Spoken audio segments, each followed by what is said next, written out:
Ce que vous allez entendre n'est ni de la spéculation, ni de la science à visée divertissante. Il s'agit de l'évolution structurelle la plus importante depuis la première observation de cet objet s'approchant du système solaire interne. De nouvelles données orbitales à haute résolution viennent d'être publiées. Et ce qui apparaît sur ces images n'est ni une coma floue, ni un nuage aléatoire de poussière et de gaz, mais une géométrie si précise, si rigoureuse mathématiquement qu'elle repousse les limites de la physique cométaire standard. Au premier abord, tout semble normal. La lueur diffuse familière, le halo lumineux, le doux nuage de lumière dispersée que nous avons déjà vu des milliers de fois. Mais cette lueur est un piège car la véritable structure est dissimulée sous cette clarté. Lorsque les astronomes ont supprimé la symétrie, éliminé le bruit circulaire et dévoilé la lumière comme des couches de brouillard, ce qui a émergé n'était ni le chaos, ni la turbulence, ni une émission aléatoire, mais un ordre, un motif, une structure, une configuration qui ne devrait pas exister dans un corps naturel soumis à des contraintes thermiques. La semaine dernière, un alignement exceptionnel a éliminé les dernières distorsions majeures de projection, nous offrant ainsi la vue géométrique la plus nette des 3 atlas que nous obtiendrons durant toute cette rencontre. Quelle que soit la véritable nature de cet objet, la prochaine fenêtre de données pourrait bien changer complètement l'interprétation de ce que nous observons. Sur les images brutes, l'atlas à 3 yeux correspond exactement aux prédictions de la physique. Une coma lumineuse, un halo diffus de poussière et de gaz, un nuage incandescent créé par la sublimation de la glace et le réchauffement solaire. On retrouve la même signature visuelle dans des milliers d'observations commentées. Mais cette luminosité n'est qu'un camouflage optique car elle masque les informations structurelles. Pour isoler ce qui définit réellement l'objet, les astronomes ont appliqué une méthode de traitement par gradient rotationnel, un filtre conçu pour annuler mathématiquement tout ce qui est parfaitement circulaire et symétrique. Conceptuellement, c'est simple. On fait pivoter l'image, on la soustrait d'elle-même, et tout ce qui est naturellement ronde disparaît, ne laissant subsister que ce qui ne peut s'expliquer par la symétrie. Lorsque ce filtre fut appliqué, la coma disparut, et il ne restait plus que du hasard, mais de la géométrie, 3 mini-jets parfaitement définis, disposés en une triade symétrique et séparés exactement de 120 degrés. Non pas une symétrie approximative ni une suggestion visuelle, mais une séparation angulaire rigide. Une géométrie qui n'émerge pas naturellement des motifs de sublimation chaotique. Il ne s'agissait pas non plus d'une anomalie ponctuelle. La même méthode de traitement a été appliquée à plusieurs ensembles d'observations de haute qualité acquis sur une période de près de 2 mois entre fin novembre et janvier. Dans chaque ensemble de données, la même structure triadique apparaît avec la même séparation angulaire, la même symétrie et la même stabilité. Cette persistance transforme le motif initialement fortuit en une structure. L'activité cométaire naturelle étant chaotique sous l'effet des contraintes thermiques, des fractures s'ouvrent et se ferment et les jets se déplacent. L'activité se déplace. Mais ici, la géométrie reste inchangée. Elle demeure ancrée, rigide, stable, comme si elle faisait partie intégrante de l'architecture interne de l'objet plutôt que d'être le fruit du hasard en surface. La géométrie ne s'arrête pas dans la triade. Le traitement des données révèle une 4e structure morphologiquement différente des 3 autres.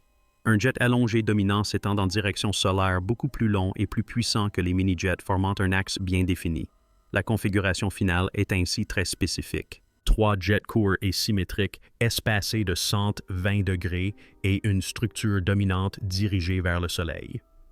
Selon les explications physiques classiques, les jets sont créés par des poches de sublimation localisées qui s'activent et se désactivent au gré de la rotation des régions exposées à la lumière solaire, produisant des motifs irréguliers, des spirales, des bras scintillants et des changements morphologiques chaotiques. Si le noyau est en rotation, les jets devraient se déplacer, migrer et évoluer de manière dynamique. Mais ce système ne se comporte pas ainsi. La stabilité de la triade observée pendant des semaines suggère que les points d'émission sont ancrés dans des positions structurelles fixes et non dans des fractures transitoires ou des poches de composés volatiles aléatoires. Plus troublant encore, nous n'observons pas directement une structure tridimensionnelle, mais une projection bidimensionnelle. Il serait statistiquement absurde que des distributions aléatoires de jets 3D se projettent de manière répétée en une symétrie parfaite de 120 degrés, malgré les changements d'angle d'observation à mesure que la Terre et l'objet se déplacent dans l'espace. La répétition suggère une géométrie intrinsèque, ce qui signifie que la symétrie fait partie intégrante de l'objet et n'est pas un artefact dû à l'angle de vue.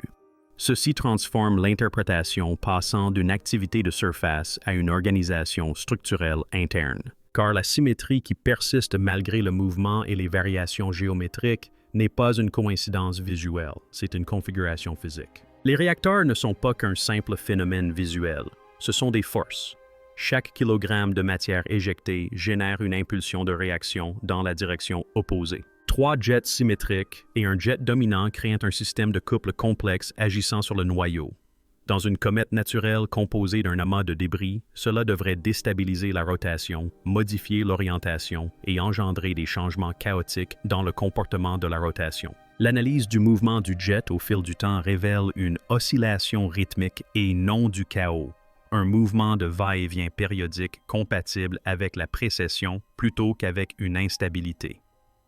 La reconstitution du mouvement définit une période de rotation d'environ 7,1 heures, ce qui nous fournit une horloge interne pour l'objet. Il ne s'agit donc pas d'un mouvement de culbute aléatoire. Il s'agit d'un mouvement structuré. Les jets se comportent comme des poutres inclinées tournant dans l'espace, traçant des trajectoires coniques, plutôt que des spirales aléatoires, produisant un équilibre rythmique qui suggère une dynamique de rotation contrôlée plutôt qu'une perturbation thermique. Plus frappante encore est l'orientation déduite de l'axe de rotation, qui semble être alignée presque exactement avec la direction solaire dans une plage angulaire étroite. Cet alignement avait déjà été postulé à partir de la modélisation de la courbe de lumière. Mais cette hypothèse est désormais étayée par le mouvement physique direct des matériaux expulsés. Lorsque les inférences mathématiques concordent avec la morphologie physique, la fiabilité s'accroît considérablement.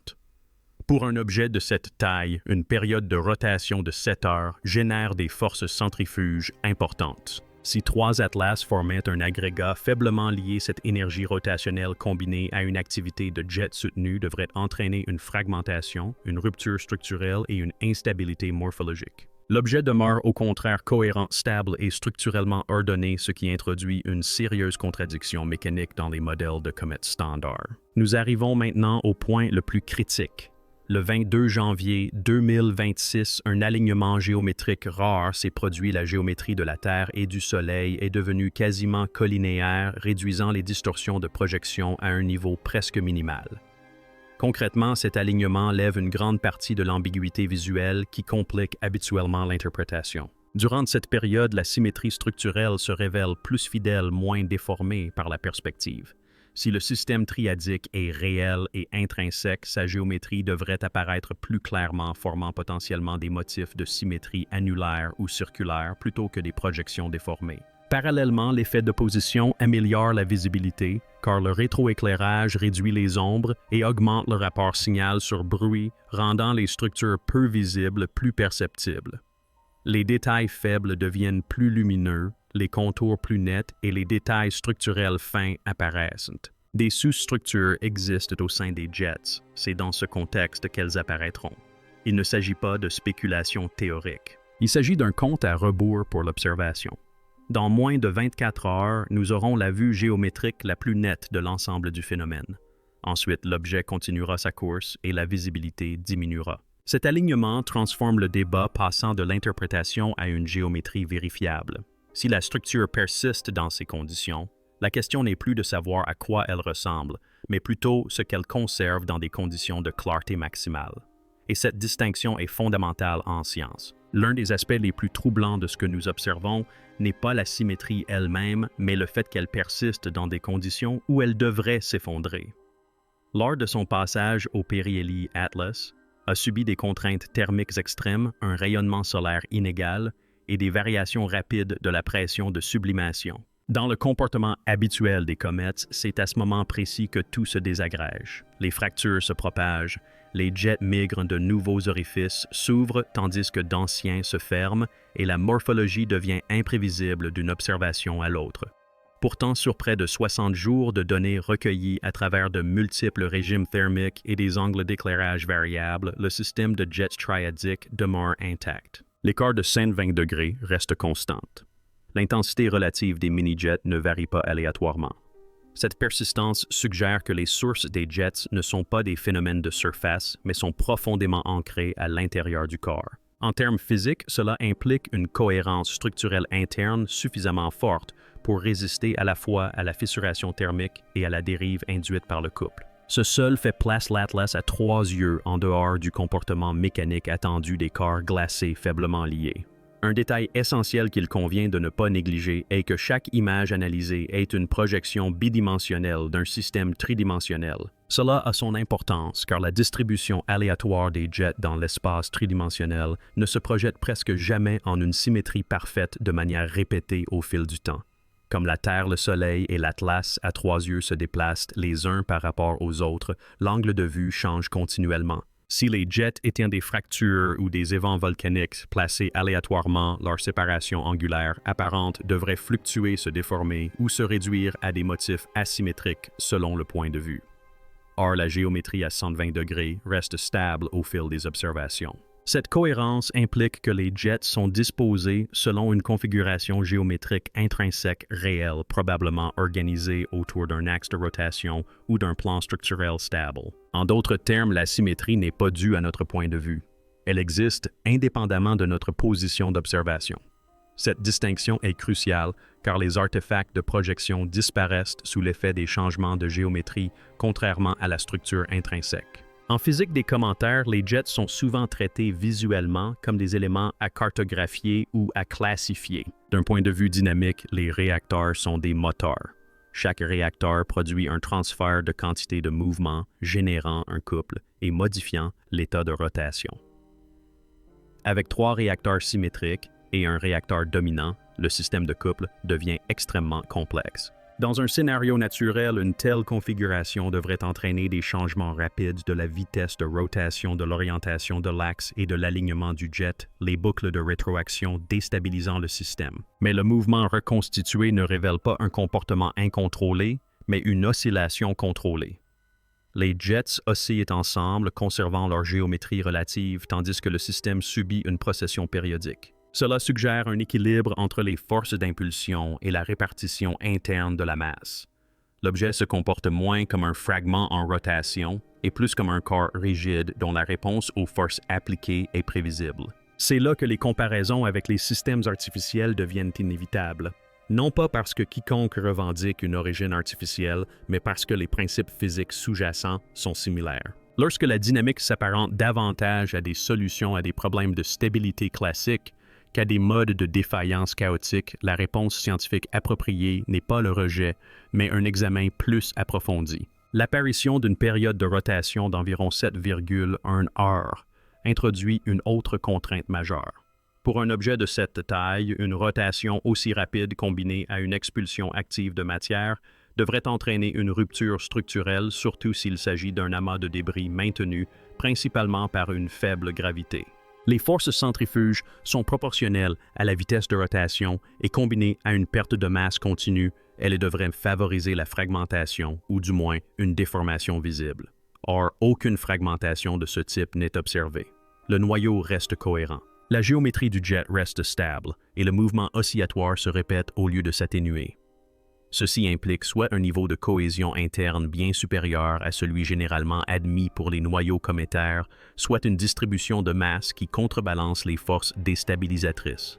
Ces deux hypothèses remettent en question les modèles existants. Un corps capable de tourner rapidement, de maintenir un dégazage asymétrique et de préserver une symétrie macroscopique pendant des semaines ne se comporte pas comme de la glace sale faiblement maintenue par la gravité. Elle se comporte comme un organisme organisé, mécaniquement résistant et dynamiquement équilibré d'une manière que les classifications cométaires classiques peinent à expliquer. À un certain moment, la science cesse de se demander si une observation isolée est étrange et commence à se demander si le schéma lui-même est devenu diagnostique. Une anomalie peut être écartée comme du bruit. 2 irrégularités peuvent être une coïncidence. Mais lorsque plusieurs irrégularités indépendantes s'accumulent et persistent, malgré les contraintes, la probabilité devient un élément de preuve. Dans le cas de l'Atlas des 3 yeux, la triade symétrique n'apparaît pas isolément. Elle se manifeste conjointement à une accélération non gravitationnelle soutenue qui résiste aux explications classiques du dégazage à une structure d'antiqueux persistante, à des signatures de polarisation inhabituelles, à un comportement chimique qui varie avant et après le périhélie et désormais à une géométrie macroscopique qui demeure stable pendant des semaines d'observation. Chacune de ces caractéristiques prises individuellement pourrait être expliquée par des hypothèses ad hoc. Mais prises ensemble, ces actions constituent un fardeau cumulatif que les modèles simples peinent à assumer. C'est là que le raisonnement statistique devient problématique, car la question se transforme subtilement de « la nature peut-elle faire cela une fois » à « à quelle fréquence la nature devrait-elle faire tout cela simultanément ».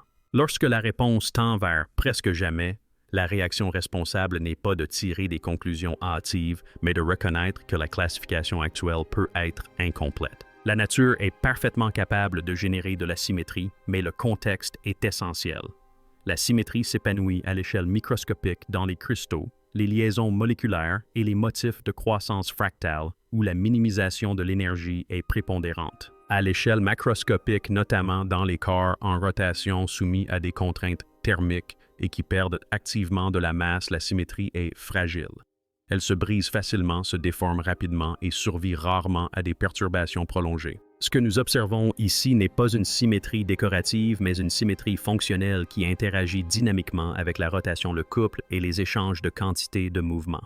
Les jets ne sont pas des structures statiques gravées dans la glace.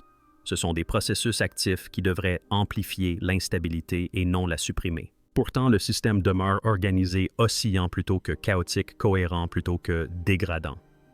Ceci déplace l'interprétation de la croissance passive ou de l'érosion aléatoire vers un équilibre structurel actif. En termes scientifiques, une organisation qui persiste dans un environnement hostile exige une explication. Elle n'apporte pas de réponse en soi, mais elle restreint le champ des questions pertinentes. Lorsqu'un objet choisit de manière répétée l'ordre là où le chaos est moins coûteux, l'univers signale que certaines de nos hypothèses pourraient nécessiter une révision. Ce qui rend l'Atlas à 3 yeux incontournable, ce n'est pas une caractéristique en particulier, mais la rigueur avec laquelle les données déjouent sans cesse nos attentes. Une symétrie qui devrait s'effondrer ne s'effondre pas. La rotation qui devrait déstabiliser la structure ne la déstabilise pas. Les jets qui devraient dériver restent ancrés.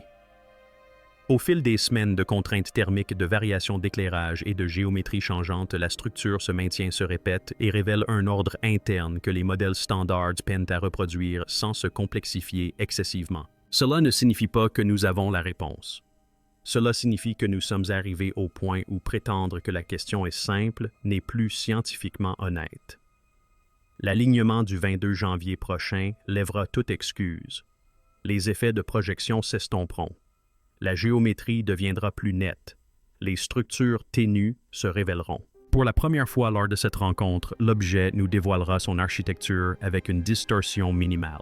Si la symétrie triadique persiste dans ces conditions, si l'oscillation reste cohérente, si les jets conservent leur espacement lorsque l'univers nous offre son angle le plus révélateur, alors ce n'est plus une curiosité, mais une contrainte, une limite infranchissable aux explications encore possibles. La science progresse non pas lorsque les mystères sont résolus, mais lorsque l'incertitude se réduit à un ensemble de possibilités plus restreints et plus précis. C'est pourquoi ce moment est important. Non pas parce que cela confirme quoi que ce soit d'extraordinaire, mais parce que cela impose la précision, parce que cela nous oblige à suivre les données, même lorsqu'elles nous éloignent de notre zone de confort. Dans les prochaines heures, nous ne cherchons ni opinion, ni récit, ni spéculation.